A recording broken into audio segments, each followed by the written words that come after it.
I will be the inaugural David Mixner LGBTQ Fellow through ICWA.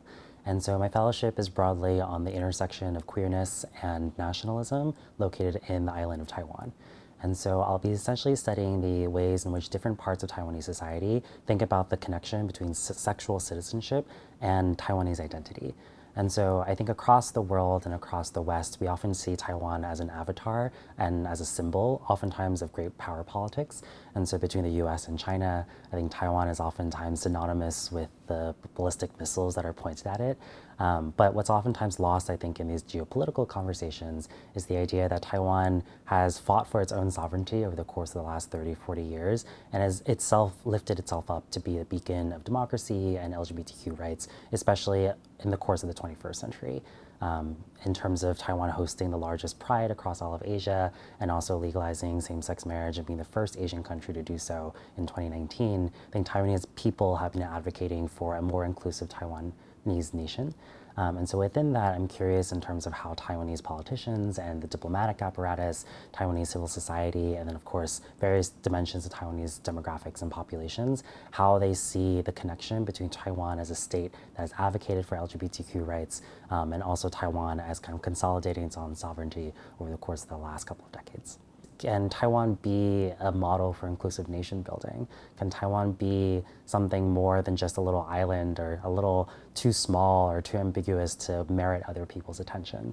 And so I think that there's an important question of sovereignty, there's an important question of what does it mean to be a state these days that underlies this question. And of course, as we think about the global LGBTQ movement, what does it mean for us to learn from one another? And how can we learn from a lot of the successes that have happened in Taiwan in the last couple of years that arguably have taken things in a very different direction than the West?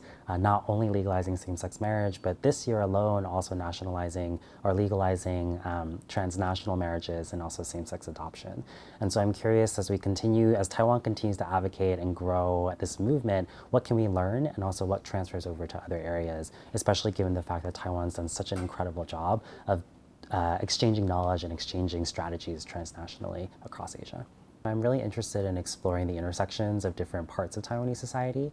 And so what is a queer indigenous perspective, given the fact that Taiwan has over 15 recognized indigenous communities within the island, and what perspectives do they offer and are they included in these movements? I also want to be exploring a lot of what does the anti-LGBTQ movement look like in Taiwan as well, to get the flip side, and to really understand the whole range of how does a movement grow under these unique circumstances. I think Taiwan's also in a quite critical point right now, and so the upcoming election is in January 2024. I think there's a lot of talk of what is the impact of that election on the LGBTQ movement, but also on Taiwanese society writ large.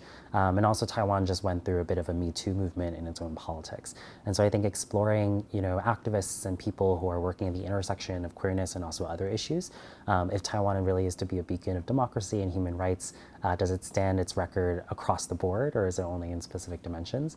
It's a great privilege to be able to have an ICWA fellowship and to be named the David Mixner LGBTQ Fellow.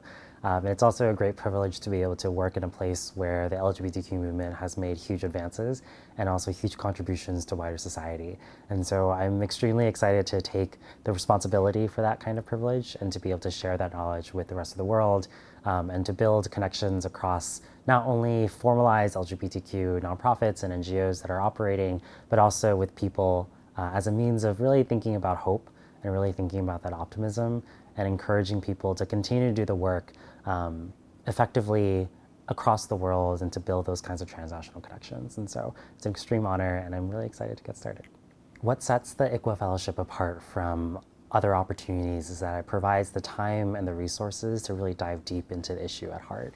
And so especially in this case as the Mixner Fellow, I think there's a lot of opportunity to learn about the details of the LGBTQ movement and also the nuances culturally, politically, economically of how the movement really spreads its web outward across all of society. ICWA provides incredible institutional support in order to get this fellowship off the ground and running.